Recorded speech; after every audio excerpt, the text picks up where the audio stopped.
মানুষে কইছিল না, তোমার টাকা কড়ি পয়সা কড়ি না থাকলে তোমার মা বাবা ভাইয়ের কাছে প্রিয় কখনো হইতে পারবে না। কারণ আমি নিজে প্রমাণটা জেনে গেছি। যদি তোমাদের এরকম হয়ে থাকে তাহলে আমার ভিডিওতে কমেন্ট করে মতামত করে সাবস্ক্রাইব করে ফলো করে যাবেন। তো তাহলে এই ভিডিও নতুন নতুন পাইতে হলে আমার চ্যানেল, পেজ, ফেসবুক এবং সব কিছু ইত্যাদি সব ফলো করে রাখবেন, তাহলে নতুন নতুন ভিডিও পেয়ে যাবেন।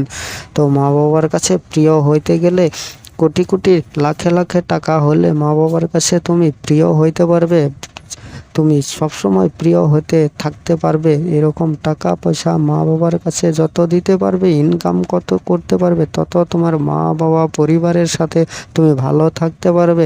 যত টাকা ইনকাম না করতে পারবেন তাহলে তোমার মা বাবা প্রিয় কাছে হইতে পারবেন না। এটা আমি সত্য কথা বলে দিচ্ছি।